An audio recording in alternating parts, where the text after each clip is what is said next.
We are in the garden. We're cleaning everything up. Hunter's struggling a little bit. It's the weed fabric from, we have that weed fabric maybe 3 years.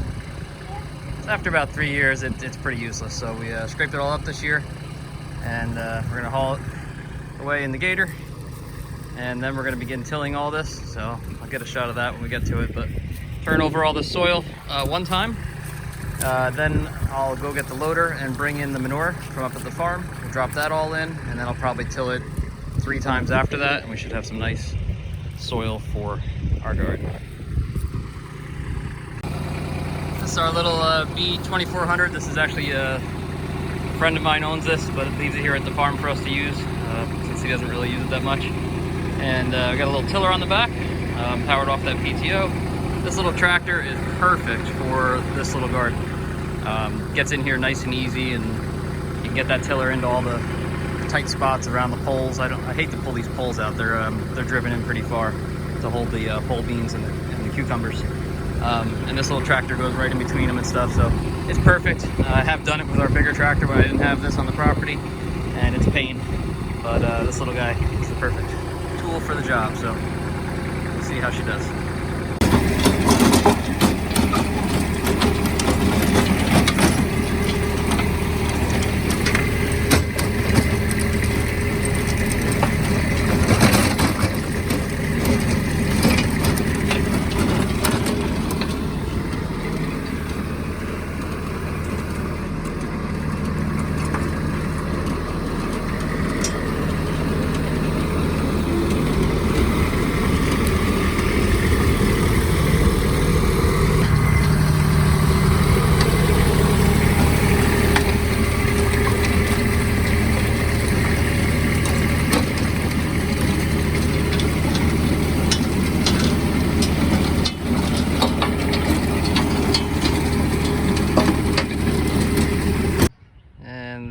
The end result. Everything all tilled in together. It's a little damp in the back there, so I got a little clumpy, but it's not gonna be a problem. Most of it just incorporated real nice. And next is the plant. We got some seeds in the house that have already been started, and it's getting about time to put them out. I gotta check the weather, make sure we're not gonna have any really cold nights, and be good to go. It's been a little while since we did the last video where we were tilling, and it's been a little while because I was on other projects, but also New Jersey weather is crazy, and it got cold, down below freezing a couple nights, so we put the garden on pause. And today I'm just putting the landscape fabric down. We're doing this to prevent weeds. There's an awful amount of time that you can spend every day weeding a garden this size, and with homeschooling children and a house to take care of and property to take care of and animals to take care of, it's too much. So this is commercial grade landscape fabric. This is what you would see when you go drive by a commercial grower somewhere where they have greenhouses and outdoor growing, and this is what they use to keep the weeds from coming. So the air can exchange through it, water can exchange through it, but it doesn't let enough sunlight through for the weeds to grow, hopefully. And then after it's down, we take these big hooks and spike it down into the ground so it doesn't blow away.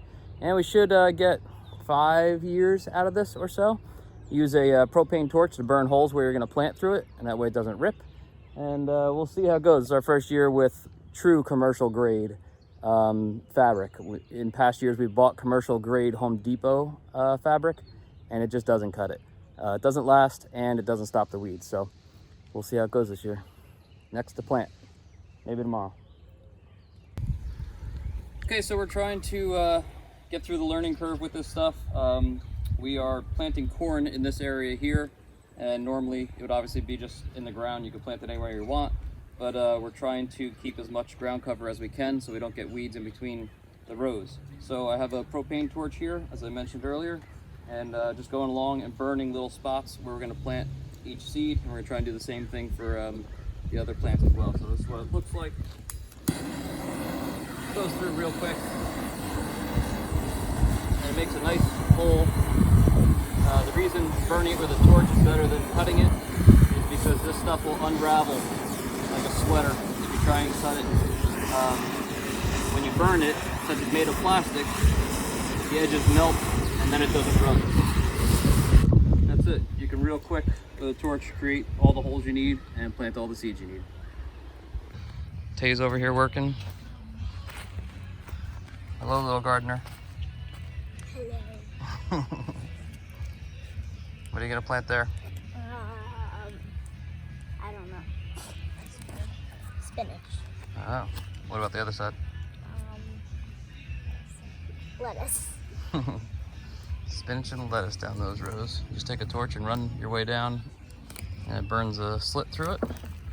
We are discovering that this commercial grade fabric, although I was told water goes through it, I see that there's pooling on top of it. We'll see if in time if it starts to penetrate it. We were using soaker hose as our watering system, but that may not work out with this fabric. So we do have a Wi-Fi controlled sprinkler system. Go over here and take a look at that. It is connected to the internet, made by Orbit. There's the controller, and it uses the internet to check the weather to see if it's gonna rain or not, and it'll put the system into delay if it knows it's gonna rain. And then obviously if it's not raining, it's gonna water it. Multiple zones. Currently we have 3 zones here.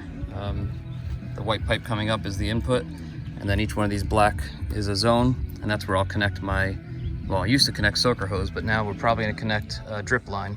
So we'll do a main feed of drip line down either side of the garden and one down the center, and then you can just plug in your drips anywhere and get the plants water. So we're on our way to Garden 2020.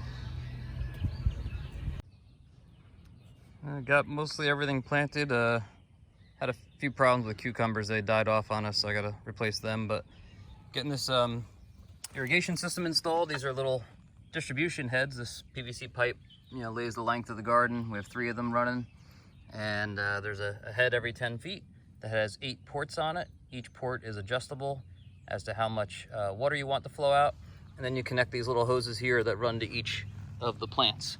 So we can actually go turn that on and see it work. Here's our controller. So if I go here, I'm gonna go to manual. I'm gonna tell it I want that's station 3.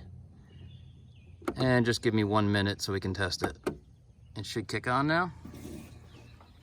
And the water runs through the PVC pipes, down to that distribution head, down through the little tiny lines, and eventually gets down to the bottom of the plant where it waters it directly into the soil. This is good for a couple of reasons. One, it obviously minimizes the amount of water you need because you're putting it only where the plant needs it. But 2, when you sprinkle from above, you a lot of times get in trouble with fungus and things like that that grow on the leaves. So this avoids that problem. So far, weed fabric is keeping the weeds from growing up, and just got to go down to all these heads now and connect all the lines and distribute them to the base of each plant. Some things are a little more difficult, like we have this little row of snap peas here, snow peas. Them I bought a 1/4-inch soaker line, and that'll attach to the head and then just soaker across the whole row. So tomatoes are starting to take off. Garden 2020 in full swing. I thought I'd take a minute to explain what's going on here. We're up at the farmhouse in the backyard right now. This is where we're clearing all the land for the fields, the future fields. And this area right here is right on the border of where there'll be a fence. This is gonna be my parents' backyard, but there's this giant rock in this area that was woods, trees. And I tried to pull that out, but it moves, but I can't lift it, and I certainly don't want to damage the machine trying. So I came up with the next best solution was to dig a giant grave right next to it, and then hopefully I can just tip it over into the grave, bury it, and bye-bye rock. So we'll see how this turns out. All right, we got a pretty deep hole here. I don't know, probably 7 feet deep or so. See if we can put this rock to bed permanently here. Oh yeah, she's gonna go right in, no problem. Flatten her out and put dirt over the top and be good to go. And the rock is all gone. I probably should have dug literally just another 2 or 3 inches, but I didn't. And when I dropped the rock in, it was probably just a hair high. Had to wrestle it a little bit, wiggle it. Took a tooth off of the backhoe, unfortunately. We'll put that back on. We'll have to go get one. But I'll raise the soil another 2 inches and level this out. So tomorrow we'll hit this with the power rake and a little bit of skid steer work to get the rocks out and get it level. And then it'll be ready for seed. But no more giant rock. Got my little helper in the truck today. Tay-Tay, going for a ride with me. We're up at my parents' place. We're hauling all this mess of roots and rocks and everything from the area that we've been clearing up to make a lawn for them. This was all brush and woods and stuff, so scraped it all out, cleaned it all up, leveled it all out with soil, and they're loading with the John Deere right now, loading the truck up, hauling out to the back where I have a kind of it's a bit of a cliff back there that I can back up to and push dirt off the edge to get rid of stuff that's got all this, it's got roots and rocks and wood chips and everything else. It's no good for filling or anything like that, so we'll just dump it off and let it turn back to dirt. Good to have my little helper with me today. She's excited to be riding in the big truck and the tractor. Ready to go? Yep. All right. What's the matter, Jeffy? It's a new field for you. Fresh grass. Go play.